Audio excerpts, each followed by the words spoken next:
Aujourd'hui, étudions la parole de Dieu sur le sujet « Lorsque la vie n'a pas de sens ».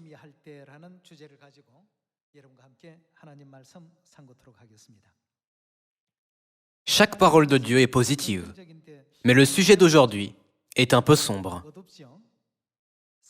Lorsque la vie n'a pas de sens. Maintenant, c'est l'automne. Dans cette saison, les gens ont tendance à réfléchir à la vie. Pourquoi les gens vivent-ils? Que m'arrivera-t-il à l'avenir? Comme cela, en automne, les gens réfléchissent aux questions concernant leur vie. Donc, aujourd'hui, à travers le sujet « Lorsque la vie n'a pas de sens », trouvons des réponses dans la Bible aux questions suivantes. Quand sentons-nous que notre vie n'a pas de sens? Quand notre vie est-elle pleine d'espoir et de vitalité? Frères et sœurs, avez-vous déjà senti que la vie n'avait pas de sens? Je pense que vous pouvez le sentir au moins 1 ou 2 fois par an, chaque fois que l'automne arrive. Vous hésitez peut-être à l'admettre ouvertement,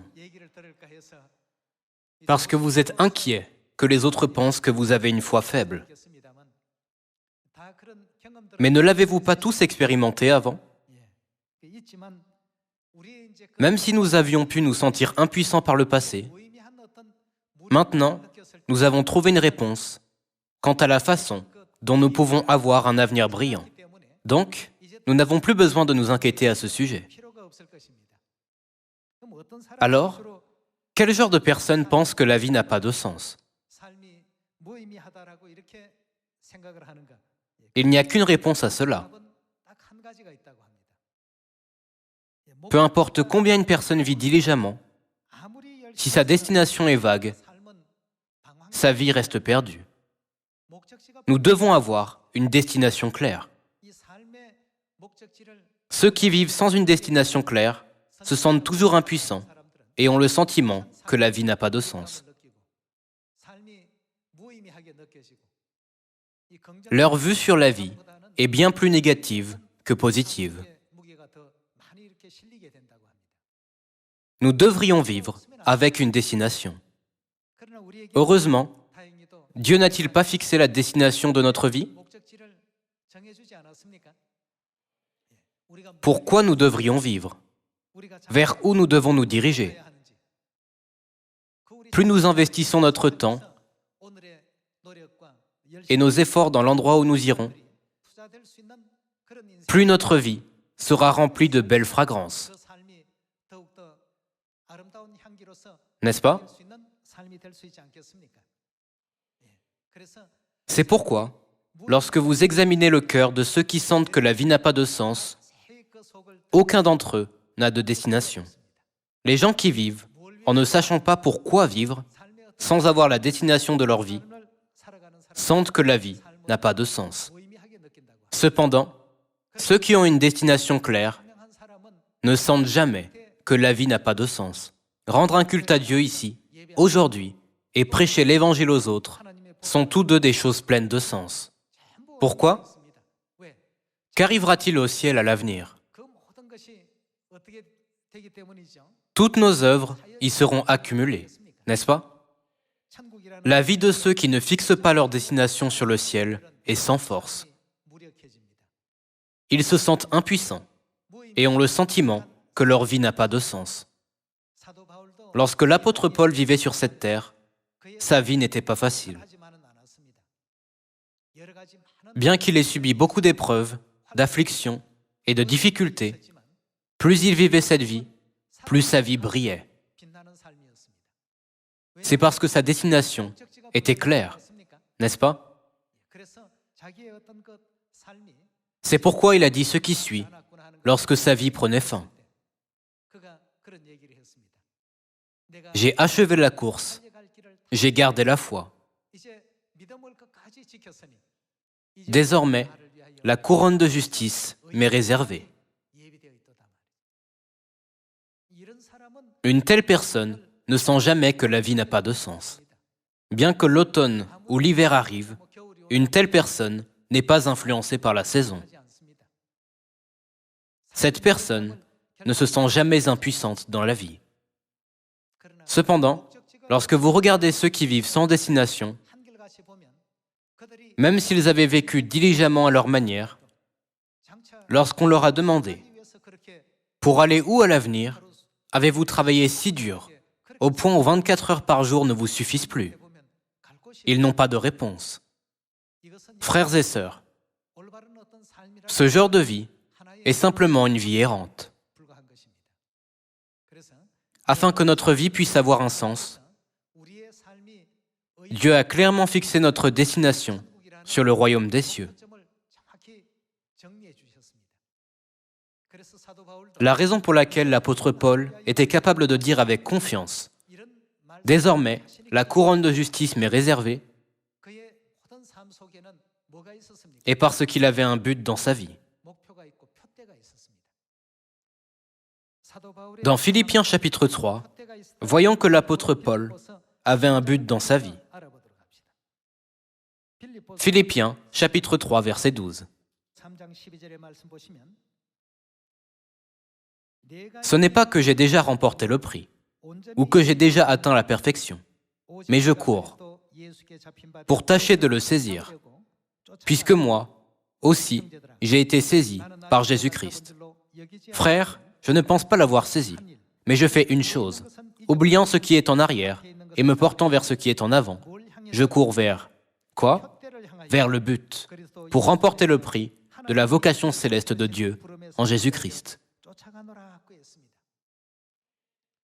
Frères et sœurs, si nous fixons notre but au ciel, si notre destination est vraiment le royaume des cieux,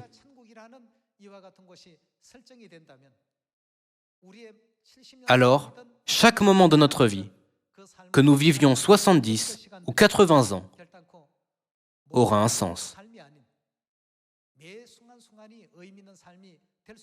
Cependant, il y en a beaucoup qui vivent une vie vide de sens. Ils mangent juste 3 repas par jour et passent 24 heures par jour sans avoir aucun but significatif. Puisque leur destination est vague, peu importe combien ils vivent diligemment, ils ne font qu'errer et ne vivent pas une vie convenable.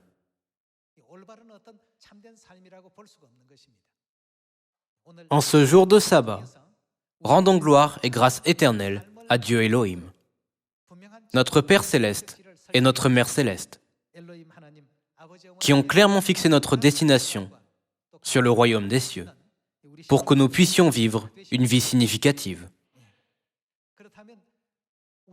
Si le royaume des cieux est fixé comme destination de notre vie, alors qui sera capable d'aller au ciel? Même si notre destination est le ciel, si nos œuvres ne sont pas dignes du ciel, ce sera un problème, n'est-ce pas? Si nous fixons le royaume des cieux comme notre destination, que devrions-nous faire pour y aller? Nous devrions avoir la foi pour avancer avec force vers le ciel. C'est pourquoi tout le monde ne peut pas entrer dans le royaume des cieux.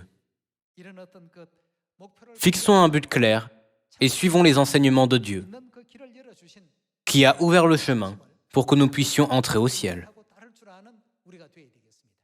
Simplement parce que nos corps sont ici, cela ne garantit pas le salut. Ne devrions-nous pas mettre tout notre cœur, tout notre esprit, toute notre force et tous nos efforts dans l'œuvre de Dieu? Il y avait un batelier. Un jour, 3 hommes sont montés sur son bateau. Les 3 hommes étaient des érudits très connus, que tout le monde reconnaissait par leur nom. Le premier homme était un astronome, le second, un géographe, et le troisième, un biologiste. Les 3 hommes sont montés à bord d'un bateau. Pendant que le batelier ramait pour aller de l'autre côté de la rivière, le géographe lui a demandé « Qu'avez-vous étudié ?» Le batelier a répondu Je n'ai rien appris, ni étudié. Je suis sans instruction. Le géographe a claqué sa langue en disant « C'est malheureux ». Cela aurait été bien si vous aviez étudié la géographie. C'est vraiment triste que ce ne soit pas le cas.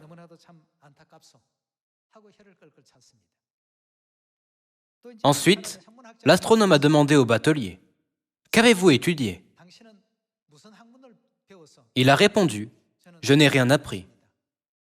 Je suis sans instruction et je ne sais rien. » L'astronome a claqué sa langue en disant « Comme c'est triste. Comment avez-vous pu ne pas étudier quelque chose d'aussi précieux que l'astronomie? Si vous l'aviez apprise, cela aurait été très utile à votre vie. » Il a regardé le batelier en ayant pitié de lui. Finalement, le biologiste a demandé « Qu'avez-vous étudié ?» « Je n'ai pas étudié et je suis sans instruction. » À la réponse du batelier, le biologiste a claqué sa langue en disant « La biologie est un sujet nécessaire pour la vie humaine. Pourquoi n'avez-vous pas étudié la biologie ?» Lui aussi a eu pitié du batelier en disant « Je ressens de la pitié pour vous. » Pendant qu'ils discutaient, le bateau était déjà au milieu de la rivière. Soudainement, un vent fort a soufflé vers eux, et le bateau a immédiatement été renversé et a sombré dans la rivière. Le batelier a pu nager et a atteint l'autre côté de la rivière, sain et sauf. Puis, il a crié vers les trois érudits. « Messieurs, savez-vous nager ?» Les trois érudits ont répondu « Non, nous n'avons pas appris à nager. » Le batelier a répondu « C'est vraiment malheureux. Le plus important est de protéger votre vie. Comment ne savez-vous pas protéger votre vie ?»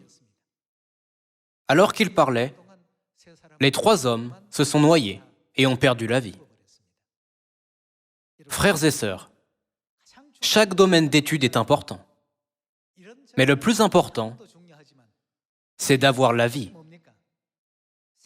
N'est-ce pas? Différents domaines d'études, des positions élevées dans le monde, une grande richesse. Il y a beaucoup de choses que les gens poursuivent en vivant dans ce monde. Parmi ces nombreuses choses, la chose la plus nécessaire et la plus importante est la vie. Nous devons apprendre à protéger notre vie. L'étude la plus importante que nous devons apprendre est comment recevoir la vie, n'est-ce pas? Heureusement, nous vivons dans le but d'entrer au ciel. Dieu nous a enseigné le moyen de recevoir la vie.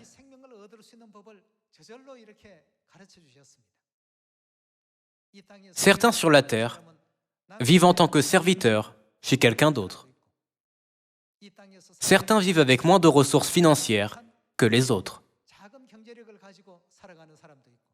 Certains vivent en ayant appris peu.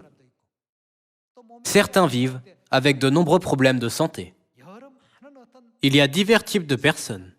Cependant, les membres de Sion ont un point commun concernant la vie. Qu'est-ce que c'est? C'est que nous avons une destination claire et que Dieu nous a donné la vie, ce qui est la chose la plus importante. N'est-ce pas quelque chose que nous avons tous? Ce qui est important, ce n'est pas le domaine que nous avons étudié, ou la hauteur de notre position, ou notre réputation dans le monde. Dieu nous a donné ce qui est le plus important, la vie éternelle. Pour cela, nous devons rendre gloire, grâce et honneur éternel à Dieu le Père et à Dieu la Mère une fois de plus. Si la destination de quelqu'un est vague, peu importe combien il vit diligemment, sa vie est simplement une errance. Nous avons une destination claire, pas une destination vague. Lorsque nous nous dirigeons vers cette destination, notre vie ne sera jamais vide de sens. Quel que soit l'environnement, la situation et les circonstances où nous nous trouvons, notre vie aura vraiment un sens. Et au dernier moment de notre vie, nous pourrons tous laisser les mêmes paroles que l'apôtre Paul, qui a dit « Désormais, la couronne de justice m'est réservée. » Rendons gloire, grâce et honneur à Père et Mère en ce sabbat, de nous avoir permis de vivre une vie significative. Allons à Galates, chapitre 4. Galates, chapitre 4, verset 28. Pour vous, frères, comme Isaac, vous êtes quel genre d'enfant? Enfant de la promesse. Notre destination est claire. Et Dieu nous a promis de nous donner quelque chose lorsque nous atteignons la destination. Voyons ce qu'il a promis dans 1 Jean, chapitre 2. 1 Jean, chapitre 2. Comme nous sommes appelés enfants de la promesse, voyons quelle promesse nous est donnée en cette époque. Dans 1 Jean, chapitre 2, voyons si nous vivons une vie vide de sens ou une vie qui éclaire brillamment. 1 Jean, chapitre 2, verset 25. Et la promesse qu'il nous a faite, c'est quoi? C'est la vie éternelle. Être un érudit, être un homme riche et avoir le pouvoir sont tous de bonnes choses. Mais pouvez-vous garder votre propriété pour toujours? Qu'en est-il de votre autorité et du pouvoir? Toutes ces choses sont temporaires. À un moment, elles ne seront plus nôtres. Alors, que Dieu nous a-t-il promis? Si les choses matérielles avaient eu le plus de valeur, Dieu nous les aurait promises. Si le pouvoir avait été la meilleure chose que nous puissions posséder, Dieu nous aurait promis le pouvoir. Plus que tout, que Dieu nous a-t-il promis? Que Dieu a-t-il promis de nous donner lorsque nous atteindrons notre destination, le royaume des cieux? Il nous a promis la vie éternelle. C'est la chose la plus significative et la plus précieuse, même dans le monde spirituel. Chaque fois que je parle de la vie, je me demande, quelle est la chose la plus puissante dans ce monde? Je crois que la réponse est la vie. Le tigre est le roi des animaux. Et le lion est le roi de la jungle. Cependant, un tigre empaillé ou un lion empaillé, sans vie en eux, n'est pas intimidant du tout. Nous ne pouvons pas dire qu'ils sont puissants. Peu importe combien quelque chose est puissant dans le monde, s'il n'a pas de vie, il n'a pas de sens. N'est-ce pas? La vie est la chose la plus puissante, la plus précieuse et la plus honorable. Alors Dieu nous a promis la vie éternelle au ciel où nous irons. S'il en est ainsi, de qui la vie éternelle vient-elle? Et comment nous est-elle donnée? Dieu a préparé toutes les conditions nécessaires pour que les enfants de Sion reçoivent la vie éternelle par Mère Céleste, n'est-ce pas? Allons à Apocalypse, chapitre 4. Apocalypse, chapitre 4, verset 11. Tu es digne, notre Seigneur et notre Dieu, de recevoir la gloire, l'honneur et la puissance, car tu as créé toutes choses, et c'est par ta volonté qu'elles existent et qu'elles ont été créées. Lorsque Dieu a créé toutes choses, il a créé les mères en tant que dispensatrices de vie.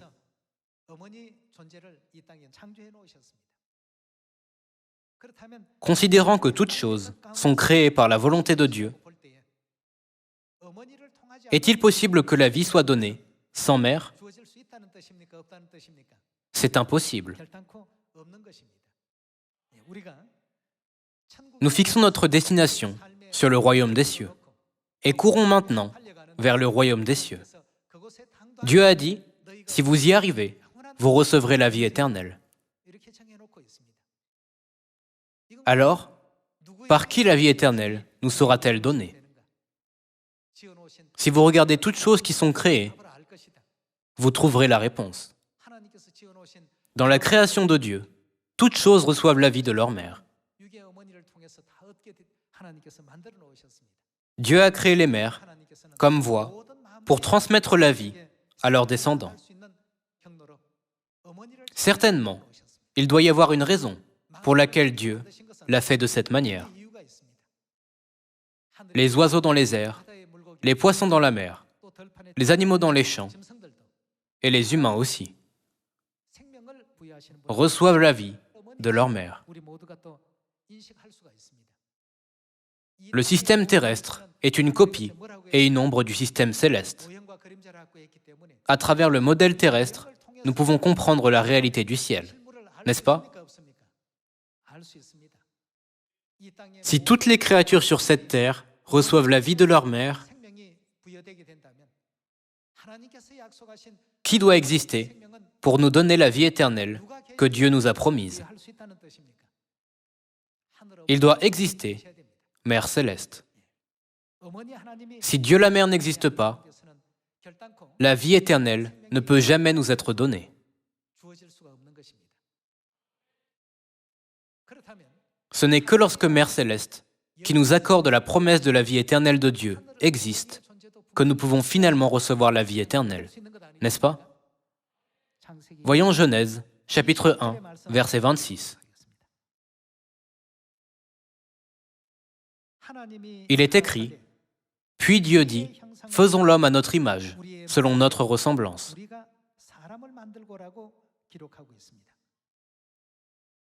Il est écrit, « Faisons l'homme. » Est-ce parce que Dieu ne peut pas discerner nous, qui est pluriel, de je, qui est singulier? Pourquoi a-t-il été écrit de cette manière? Dans la Bible, nous pouvons voir que Dieu qui a créé l'humanité n'est pas un Dieu qui s'est exprimé comme moi, mais les dieux qui ont dit « faisons ». Mère est celle qui nous donne la vie, la chose la plus précieuse, non seulement dans ce monde, mais aussi dans l'univers. C'est pourquoi elle est la plus précieuse et la plus honorable dans l'univers entier, n'est-ce pas? Je vous demande de fixer votre destination sur le royaume des cieux et de suivre Mère partout où elle vous guide. Ouvrons Romains, chapitre 1. Romains, chapitre 1, verset 19. Car ce qu'on peut connaître de Dieu est manifeste pour eux. Dieu le leur ayant fait connaître. En effet, les perfections invisibles de Dieu, sa puissance éternelle et sa divinité se voient comme à l'œil nu, depuis la création du monde, quand on les considère dans ses ouvrages. Ils sont donc inexcusables. Comme il est écrit, toutes choses que Dieu a créées sont conçues pour que nous puissions connaître la puissance éternelle et la divinité de Dieu. Dieu a créé toutes choses pour qu'elles reçoivent la vie par qui? Mère.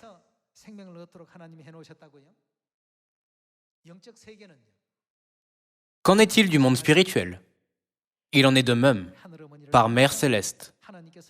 À travers toute la création, Dieu a fait connaître à ses enfants la divinité invisible de Dieu. Aujourd'hui, la Bible nous fait connaître le rôle de Dieu la Mère caché dans toute la création. Qui peut nous accorder la vie, la chose la plus importante que Dieu nous a promise?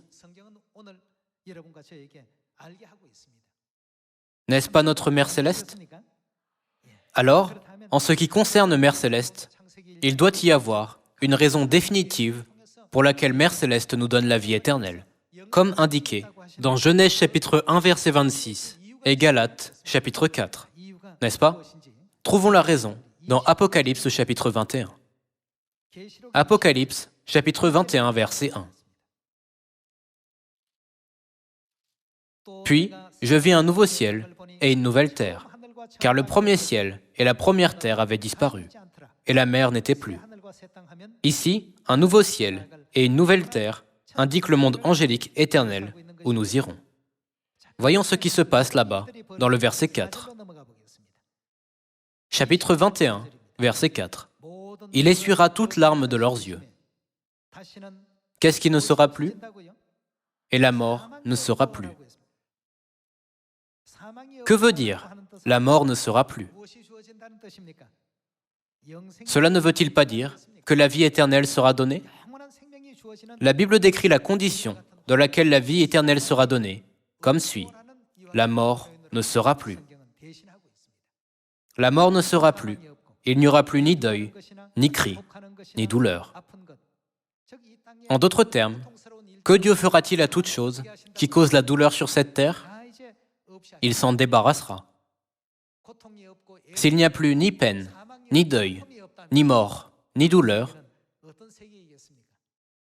de quel genre de monde s'agit-il? N'est-ce pas le ciel éternel où nous irons?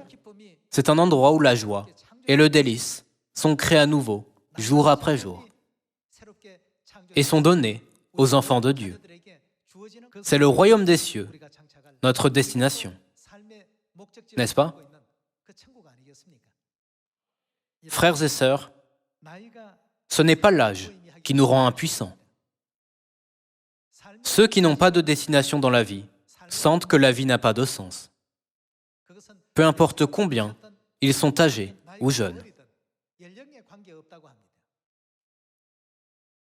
Notre Père et notre Mère céleste sont venus sur cette terre et ont fixé une destination claire vers laquelle nous nous dirigeons.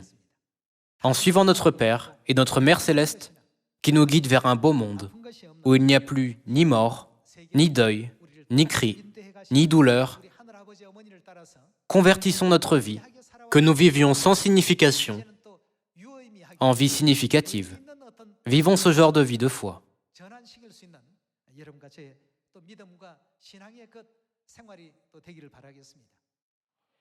Notre destination doit être le royaume éternel des cieux. Afin d'aller au ciel, aujourd'hui aussi, prions diligemment Dieu. Rendons un culte à Dieu, étudions la parole de Dieu et prêchons avec ardeur. À travers toutes sortes de bonnes œuvres que Dieu nous a commandées, purifions ce monde et rendons-le plus beau. J'espère que nous aiderons aussi d'autres personnes qui vivent une vie vide de sens, à vivre aussi une vie significative. Par cela, j'aimerais conclure le sermon d'aujourd'hui. Merci beaucoup.